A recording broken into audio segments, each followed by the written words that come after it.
Hello students, एक बार फिर से स्वागत है आपको आपके अपने यूट्यूब चैनल है स्टडी ज्ञान पे। तो आज हम आपके लिए यहाँ पर बीएससी सेकेंड ईयर फिजिक्स में आपके एक जो पेपर होता है रिलेटिविटी एंड मैथमेटिकल फिजिक्स यानी आपेक्षिकता एवं गणितीय भौतिकी, इसके हम यहाँ पर आपके जो सेक्शन ए रहता है जिसमें आपके हाफ मार्क्स के 10 क्वेश्चन पूछे जाते हैं ज़्यादातर यूनिवर्सिटी में, तो उसके लिए हम यहाँ पर सेक्शन ए के लिए अति लघुरात्मक प्रश्न यानी जो वेरी शॉर्ट टाइप्स आपके क्वेश्चन होते हैं वो आज यहाँ पर हम आपको कराने वाले विद सॉल्यूशन, जो कि काफ़ी ज़्यादा इंपॉर्टेंट होते हैं। इनमें से कई क्वेश्चन के यहाँ पर यूनिवर्सिटी एग्जाम में आने की चांस बने रहते हैं। तो आप पेशेंस में आके इस वीडियो को पूरा एंड तक जरूर देखिएगा और जो भी स्टूडेंट्स इस चैनल पे नए हैं इसे सब्सक्राइब जरूर कर लीजिएगा, क्योंकि आपको हमेशा इस चैनल पे बीएससी से रिलेटेड स्टडी मटेरियल आपको प्रोवाइड करवाया जाता है। ओके, तो आइए शुरू करते हैं। तो यहाँ पर फर्स्ट क्वेश्चन है कि छद्म प्रदिश को परिभाषित कीजिए, कि जो कि काफ़ी बार ये डेफिनेशन पूछी गई है। कि यहाँ पर आप देखिएगा, यदि किसी घूर्णन गति से संबंधित प्रदिश का एक निर्देश तंत्र से दूसरे निर्देश तंत्र में रूपांतरण सहचर प्रदिश की भांति होता है तो इन्हें क्या कहते हैं? छद्म प्रदिश कहते हैं। फिर नेक्स्ट आता है कि मैट्रिक प्रदिश क्या होता है। तो मैट्रिक प्रदिश में देखिएगा वह सचर या प्रतिचर या मिश्री प्रदिश जो एक निर्देश फ्रेम से अन्य निर्देश फ्रेम में निम्न तरीके से रूपांतरित होता है, क्या कहलाता है? मैट्रिक प्रदिश कहलाता है। यहाँ पर आप देख सकते हैं ये प्रतिचर मैट्रिक प्रदिश का यहाँ पर ये है, ये मिश्रित प्रदिश मैट्रिक प्रदिश का है और यहाँ पर ये सहचर का हो जाता है। फिर यहाँ पर नेक्स्ट डेफिनेशन देखिएगा कि बेलनी निर्देश तंत्र में स्केल गुणांक H1 H2 एवं H3 के मान लिखे। तो यहाँ पर आप देखिए H1 1 होता है, यहाँ पर H2 रो होता है, H3 1 होता है। फिर ये नेक्स्ट डेफिनेशन है कि शून्य कोटि का प्रदिश क्या कहलाता है। यदि कोई राशि फाई एक निर्देश तंत्र से दूसरे निर्देश तंत्र में रूपांतरण से परिवर्तित नहीं होती तो वह राशि शून्य कोटि निश्चर या अदिश कोटि का निश्चर प्रदिश कहलाती है।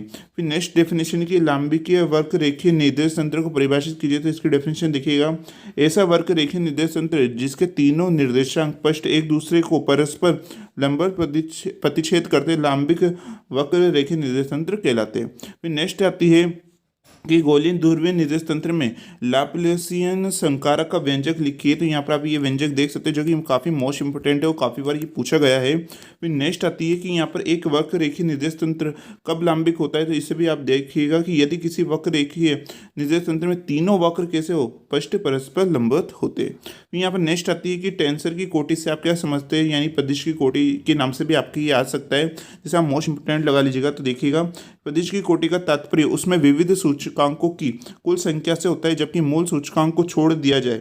मूल यहाँ पर सूचकांक वह होता है जो यहाँ पर पादशर एवं मूर्धांक में एक जैसा हो। फिर नेक्स्ट आता है कि यहाँ पर प्रदिश के भागफल नियम का कथन कीजिए, जो कि मोस्ट इंपोर्टेंट है ये डेफिनेशन। देखिएगा, इस नियम के अनुसार यदि किसी अज्ञात राशि x का प्रदिश के साथ अंतर गुणनफल से यदि एक प्रदिश प्राप्त हो तो राशि x भी एक प्रदिश होगी, यह भागफल नियम कहलाता है। फिर नेक्स्ट आती है आपकी कि लांबिक वक्र रेखीय निर्देश तंत्र में स्केल गुणांक को परिभाषित कीजिए। तो इसके देखिएगा, आदर्श सदिश BI के परिमाण के स्केल गुणांक या दूरी गुणांक के नाम से कहते हैं, इसे कहते हैं।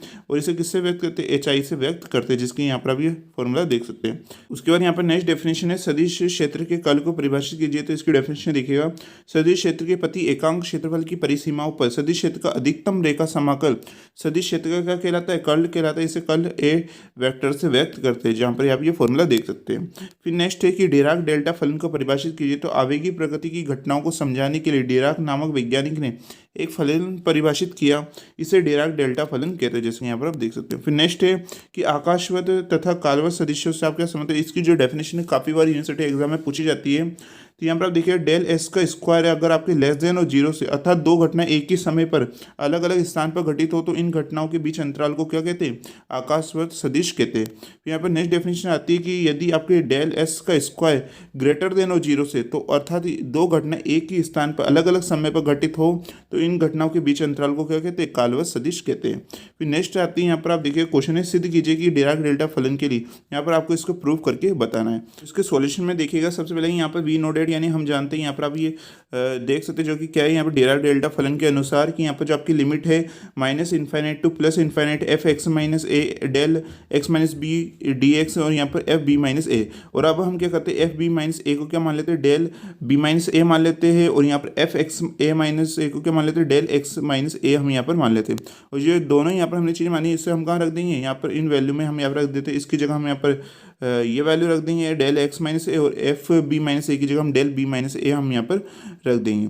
उसके बाद में क्या होगा कि यहाँ पर जो एक्स माइनस ए है इसको हम क्या लिख देते हैं ए माइनस एक्स, जिससे बाहर माइनस कॉमन आ जाएगा, और इससे बी माइनस ए को भी हम क्या लिख देंगे ए माइनस बी, जिससे बाहर माइनस कॉमन आ जाएगा, माइनस से माइनस कट हो जाएगा और आपकी क्या बन जाएगी, ये इक्वेशन आ जाएगी जो कि यहाँ पर आपको निकालनी थी। आप देखिएगा यही हमें प्रूफ करना था, जो कि हमने यहाँ पर प्रूफ कर दिया है। इस टाइप के भी आपके काफ़ी बार क्वेश्चन पूछ लिए जाते हैं। अब नेक्स्ट है कि जगत रेखा को परिभाषित कीजिए। तो यहाँ पर आप देखिएगा मिनोवस्की आकाश में किसी बिंदु की स्थिति को एक्स वाई जेड तथा आई सी टी से प्रदर्शित करते हैं, इसे जगत बिंदु कहते हैं, और कर्ण द्वारा चले गए पथ को क्या कहते हैं, जगत रेखा कहते हैं। यहाँ पर नेक्स्ट आती है कि डिराक डेल्टा फलन के गुणों का उपयोग करते हुए निम्न फलन का यहाँ पर आपको मान ज्ञात करना है।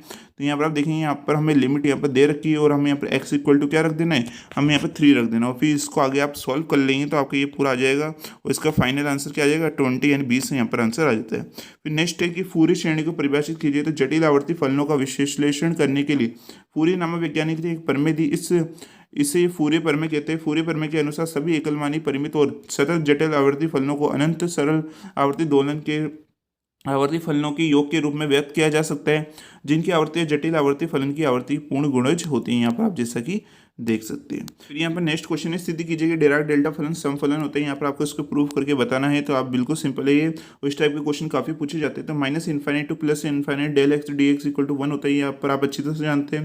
यहाँ पर हम एक्स की जगह क्या रख देंगे, माइनस एक्स रख देंगे, जिससे जब इसका अवकलन करेंगे तो डी एक्स इक्वल टू क्या आ जाएगा, माइनस डी एक्स यहाँ पर आ जाएगा। फिर यहाँ पर आप देखिएगा कि यहाँ पर आपकी जो यहाँ पर एक्स की जगह हम क्या रख देंगे, यहाँ पर माइनस एक्स हम यहाँ पर रख देते हैं। फिर यहाँ पर जो ये आपकी लिमिट चेंज हुई है minus infinite to plus infinite, इसे हम यहाँ पर दोबारा चेंज कर देंगे, जिससे ये माइनस है वो आपका क्या है यहाँ पर हट जाएगा। तो यहाँ पर आपकी ये आ जाती है इक्वेशन नंबर सेकंड, और इक्वेशन नंबर फर्स्ट और सेकंड से आप क्या कह सकते हैं कि यहाँ पर आपको del minus x equal to क्या होता है, डेल एक्स होता है। यहाँ पर नेक्स्ट क्वेश्चन देखिएगा, डिराक डेल्टा फलन के कोई गुणधर्म लिखिए। तो यहाँ पर 2 गुणधर्म यानी 2 प्रॉपर्टीज इसकी हो जाती है, काफ़ी सारी होती है, लेकिन यहाँ पर आप कोई सी भी 2 लिख सकते हैं। हमने यहाँ पर 2 आपको बता दिए। फिर समाकालिकता का अपेक्षित यहाँ पर सिद्धांत क्या है, तो प्रकाश का वेग सभी दिशाओं में एक समान होता है, इसे हम क्या कहते हैं, समाकालिकता का अपेक्षितता सिद्धांत कहते हैं। फिर नेक्स्ट है स्पेशल थ्योरी ऑफ रिलेटिविटी की अभिग्रहित यहाँ पर आपको लिखनी है, यहाँ पर जो कि STR का आपका सिद्धांत होता है, आपको अच्छी तरह से पता है। तो यहाँ पर क्या है, पहला इसका अभिग्रहित है कि एक दूसरे के सापेक्ष नियत वेग से गतिमान सभी निर्देश तंत्रों में भौतिकी के सभी नियम समान रूप से लागू होते हैं, और इसे तुल्यता का सिद्धांत भी कहते हैं। इसे आप मोस्ट इंपोर्टेंट लगा लीजिएगा इस क्वेश्चन को। नेक्स्ट इसका द्वितीय अभिग्रहित है, प्रकाश का वेग सभी दिशाओं सभी निर्देश तंत्रों में सभी दिशाओं में एक समान होता है, इसे क्या कहते हैं, समाकालिकता का अपेक्षितता का सिद्धांत कहते हैं। यहाँ पर नेक्स्ट क्वेश्चन है कि स्थूल कारणता को परिभाषित कीजिए। तो इसके देखिएगा कि यदि किसी भी घटना की घटित होने के लिए इसके पूर्व एक अन्य घटना घटित होना आवश्यक हो तो इसे स्थूल कारणता कहते हैं, जैसे कि यहाँ पर आप ये एग्जाम्पल भी देख सकते हैं। नेक्स्ट क्वेश्चन है कि फूरियर श्रेणी की उपयोगिता की विवेचना कीजिए। तो आप देखिए कौन कौन से, तो वर्गाकार तरंग का विश्लेषण करने में, आरादंती तरंग का विश्लेषण करने में, पूर्ण तरंग दृष्टिकारी की निर्गत का विश्लेषण करने में, अर्ध तरंग दृष्टिकारी की निर्गत का विश्लेषण करने में। फिर यहाँ पर नेक्स्ट क्वेश्चन आता है कि किसी भी क्रिया की देहली अभिक्रिया ऊर्जा क्या होती है। तो आप देखिएगा आपतित कण की वह न्यूनतम ऊर्जा जिसके लिए अभिक्रिया संपन्न हो और उत्पाद कण शून्य संवेग से प्राप्त हो, उससे क्या कहते हैं, देहली अभिक्रिया ऊर्जा कहलाती है। इसे यहाँ पर TS से प्रदर्शित करते हैं। फिर नेक्स्ट है कि 2 कणों की अप्रत्याश टक्कर को परिभाषित कीजिए। तो जब 2 पिंड या पिंड टक्कर के बाद एक दूसरे से चिपक जाते हैं या भिन्न द्रव्यमान के कण में परिवर्तित हो जाते हैं, तो इस प्रकार की टक्कर को क्या कहते हैं, अप्रत्याश टक्कर कहते हैं। अप्रत्याश टक्कर में गतिज ऊर्जा संरक्षित नहीं रहती है, लेकिन इसमें संवेग क्या होता है, संरक्षित रहता है। फिर नेक्स्ट क्वेश्चन है चतुर्विम बल को परिभाषित कीजिए। तो देखिएगा उचित समय यहाँ पर टो के सापेक्ष चतुर्विम संवेग P म्यू के परिवर्तन की दर चतुर्विम बल कहलाता है। यहाँ पर आप इसका फॉर्मूला दे सकते हैं, F mu equal to d p mu upon d tau. Okay, next है कि कॉम्पटन तरंग दैर्घ्य विस्थापन का अधिकतम मान कितना होता है। तो कॉम्पटन तरंग विस्थापन का अधिकतम मान यहाँ पर आप देखिएगा लैम्डा यहाँ पर मैक्सिमम 0.0484 एंगस्ट्रॉन होता है। फिर नेक्स्ट है कि चतुर्विम संवेग के घटक लिखिए। तो चतुर्विम संवेग सदिश को परिभाषित कीजिए। इस टाइप से आपकी 2 टाइप से आपके क्वेश्चन पूछे जा सकते हैं। इसका आंसर देखिएगा, चतुर्विम वेग u म्यू एवं कण के विराम द्रव्यमान m0 का गुणनफल क्या कहलाता है, चतुर्विम संवेग कहलाता है। तो यहाँ पर आप ये सभी के यहाँ पर देख सकते हैं P1, P2 और P3 और P4 की यहाँ पर इन सब की वैल्यू यहाँ पर आ जाती है। फिर एक कॉम्पटन प्रभाव की विवेचना कीजिए। तो जब किसी पदार्थ पर गामा किरणों का अपतन होता है तो प्रकीर्णन गामा किरणों की आवृत्ति कम हो जाती है परंतु तरंग दैर्घ्य बढ़ जाती है। तरंग दैर्घ्य इसी विस्थापन को कॉम्पटन विस्थापन कहा जाता है और इस प्रभाव को क्या कहता है, यहाँ पर कॉम्पटन प्रभाव कहते हैं। एक बार मैं आपको बता दूं, इसकी जो पीडीएफ है, आपको जो अभी हम आपको क्वेश्चंस बता रहे हैं, इनकी पीडीएफ आपको हमारे टेलीग्राम चैनल है मैथ्स बाय स्टडी ज्ञान के नाम से, जिसका लिंक आपको डिस्क्रिप्शन में मिल जाएगा। वहाँ पर आपको इसकी पीडीएफ प्रोवाइड हो जाएगी। साथ में और भी हम कई क्वेश्चंस की आपको वहाँ पर पीडीएफ प्रोवाइड करा देंगे विद सॉल्यूशन। तो आप जो हमारे टेलीग्राम चैनल है मैथ्स बाय स्टडी ज्ञान के नाम से, उससे आप जरूर ज्वाइन कर लीजिएगा। उसके बाद यहाँ पर नेक्स्ट क्वेश्चन दे सकते हैं, चतुर्विम बल की समीकरण लिखे, तो यहाँ पर ये समीकरण हो जाती है जिससे हम F1 F2 F3 और F4 की वैल्यू निकाल लेते हैं। यहाँ पर नेक्स्ट आता है कि चतुर्विम सदिश संरूपण से आप क्या समझते हैं। तो आपेक्षिक भौतिकी में किसी भी कण की स्थिति को व्यक्त करने के लिए 4 निर्देशांकों की आवश्यकता होती है। इनमें से 3 स्थिति की और चौथा समय के पदों में होता है। 4 निर्देशांकों की इस पद्धति को क्या कहा जाता है, चतुर्विम सदिश कहते हैं, जहाँ पर आप ये देख सकते हैं। फिर नेक्स्ट है युग्म उत्पादन को समझाइए। तो जब यहाँ पर इलेक्ट्रॉन अपने प्रतिकण पॉजिट्रॉन से मिलता है तो गामा कण का उत्सर्जन होता है। जब गामा कण नाभिक से अनन्य क्रिया करता है तो वह इलेक्ट्रॉन और पॉजिट्रॉन में विभक्त हो जाता है। इस घटना को क्या कहा जाता है, युग्म उत्पादन की घटना कहा जाता है, जो कि काफ़ी मोस्ट इंपोर्टेंट क्वेश्चन है, काफ़ी बार पूछा गया है क्वेश्चन भी ये होता है। फिर नेक्स्ट है कि द्रव्यमान केंद्र निर्देश तंत्र को परिभाषित कीजिए। तो इसके ध्यान से देखिएगा, ऐसा निर्देशन जिसका मूल बिंदु निकाय के द्रव्यमान केंद्र पर होता है, द्रव्यमान केंद्र निर्देश तंत्र कहलाता है। इसे हम क्या सी फ्रेम से व्यक्त करते हैं। फिर नेक्स्ट है सी फ्रेम के सापेक्ष r c m equal to 0 और v c m equal to 0 तरह p c m equal to 0, अतः इसे हम क्या कहते हैं, शून्य संवेग निर्देश तंत्र भी कहा जाता है। फिर नेक्स्ट है क्वेश्चन की कॉम्पटन तरंग दैर्घ्य को परिभाषित कीजिए। तो इसकी डेफिनेशन देखिएगा, प्रकीर्णित एक्स किरणों में आपतित एक्स किरणों के तरंग दैर्घ्य से अधिक तरंग दैर्घ्य एक्स किरणें पाई जाने की घटना को क्या कहा जाता है, कॉम्पटन प्रभाव कहा जाता है। और तरंग दैर्घ्य के अंतर को क्या कहते हैं, यहाँ पर कॉम्पटन विस्थापन कहते हैं। और जो आप कॉम्पटन विस्थापन का जो डेरिवेशन होता है वो आपके लॉन्ग टाइप के क्वेश्चन के लिए काफ़ी ज़्यादा इंपॉर्टेंट होता है। एक तो कॉम्पटन प्रभाव का और एक डॉपलर प्रभाव, ये दोनों ही काफ़ी ज़्यादा इंपॉर्टेंट होते हैं। फिर नेक्स्ट है कि हर्माइट फलनों के लिए लांबिकता संबंध लिखिए, जहाँ पर आप ये देख सकते हैं। फिर नेक्स्ट है बेसल अवकलन समीकरण लिखिए, जो कि यहाँ पर आपके दे रखी है। फिर नेक्स्ट है कि हर्माइट बहुपद का उद्भव फलन दे बताइए, तो यहाँ पर आप ये देखिएगा। नेक्स्ट क्वेश्चन है कि यहाँ पर लेजेंडर फलन P0x व P1x के मान लिखिए, तो आप ये मान देख सकते हैं। फिर नेक्स्ट क्वेश्चन है कि चतुर्विम सदिश में डी एलम्बर्ट समीकरण लिखिए, तो यहाँ पर आप डी एलम्बर्ट समीकरण भी देख सकते हैं। नेक्स्ट क्वेश्चन है कि हर्माइट अवकल समीकरण लिखिए, तो यहाँ पर यह हर्माइट अवकल समीकरण आ जाती है d2y/dx² plus 2x dy/dx plus 2ny equal to 0। फिर नेक्स्ट क्वेश्चन है कि विद्युत चुंबकीय प्रदेश के मैट्रिक्स को विद्युत व चुंबकीय क्षेत्रों के घटकों के रूप में लिखिए, तो यहाँ पर आप ये देखिएगा। फिर नेक्स्ट क्वेश्चन है कि सातत्य समीकरण को सहचर रूप में लिखिए, तो यहाँ पर आप ये सहचर रूप में ये समीकरण को देख सकते हैं। यहाँ पर आप नेक्स्ट क्वेश्चन यहाँ पर देख सकते हैं, यहाँ पर लेजेंडरी बहुपद के लिए यहाँ पर आपको ये सूत्र व्युत्पन्न करना है, जो कि यहाँ पर ये आ जाता है। उसके बाद ये कि प्रतिसम्मित टेंसर से आप क्या समझते हैं, तो यहाँ पर ऐसे पदे जिनमें प्रतिचर और सहचर सूचकांकों का क्रम विपरीत करने पर उनका चिन्ह कैसा हो जाता है, परिवर्तित हो जाता है, प्रतिसम्मित पदिश कहलाता है। फिर नेक्स्ट है कि पुनरावृत्ति सूत्र क्या होते हैं, तो विभिन्न कोटि के बहुपद तथा उनके अवकलजों के बीच संबंधों को क्या कहा जाता है, पुनरावृत्ति सूत्र कहते हैं। नेक्स्ट है कि लाप्लाप समीकरण को कार्तीय निर्देशांकों में लिखिए, तो यहाँ पर आप ये देख सकते हैं कार्तीय निर्देशांकों में इक्वेशन है। फिर नेक्स्ट है कि गोलीय निर्देशांक पद्धति में यहाँ पर लाप्लाप समीकरण को लिखिए, तो यहाँ पर आप देखिएगा, और ये काफ़ी ज़्यादा इंपॉर्टेंट होता है। उसका जो डेरिवेशन यानी इसको ये जो आपको हमें समीकरण बता रही, इक्वेशन बता रही, इसको प्रूफ करना, ये भी काफ़ी ज़्यादा आपके लॉन्ग टाइप के क्वेश्चंस होते हैं, उनमें काफ़ी बार पूछा जाता है 5 नंबर 10 नंबर वाले क्वेश्चंस में। फिर नेक्स्ट है कि ए त्रिज्या की वर्तक झिल्ली के दोलनों की मूल आवर्ती का व्यंजक लिखिए, तो यहाँ पर आप ये क्वेश्चन देख सकते हैं। यहाँ पर W1 इक्वल टू 2.404 V/A यहाँ पर होता है, ये कि काफ़ी मोस्ट इंपोर्टेंट है। और जो वर्तीय झिल्ली का यहाँ पर आपका डेरिवेशन होता है वर्तीय झिल्ली वाला, उसे भी यहाँ पर आप अच्छी तरह तैयार कर लीजिएगा, जो कि आपके लॉन्ग टाइप के क्वेश्चन में काफ़ी पूछा जाता है।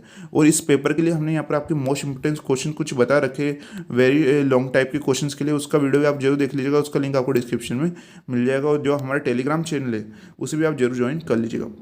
फिर नेक्स्ट क्वेश्चन है अनुनादक कोटर में विद्यमान विद्युत चुंबकीय तरंगों के दोलनों की मान्य कोणिक आवर्ती का व्यंजक लिखिए, तो यहाँ पर आप देखिएगा, जो कि क्या है यहाँ पर ये हो जाता है, आप देखिए सकते हैं यहाँ पर।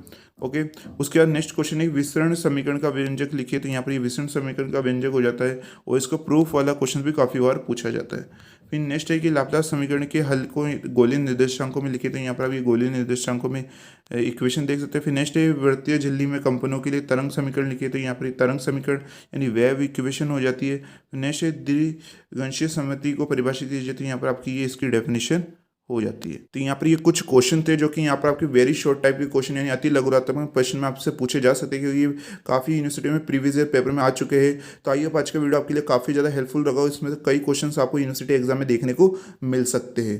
आज का वीडियो आपको कैसा लगा प्लीज़ कमेंट करके हर स्टूडेंट्स को जरूर बताना। इस वीडियो को लाइक करना ना भूले, और आप जो हमारे टेलीग्राम चैनल है मेस बाय स्टडी ज्ञान के नाम से उसे भी जरूर ज्वाइन कर लीजिएगा, जिसका लिंक आपको डिस्क्रिप्शन में मिल जाएगा। और इस चैनल को भी सब्सक्राइब करना ना भूले। तो मिलते हैं नेक्स्ट वीडियो में, तब तक के लिए पढ़ते रहिए, सीखते रहिए।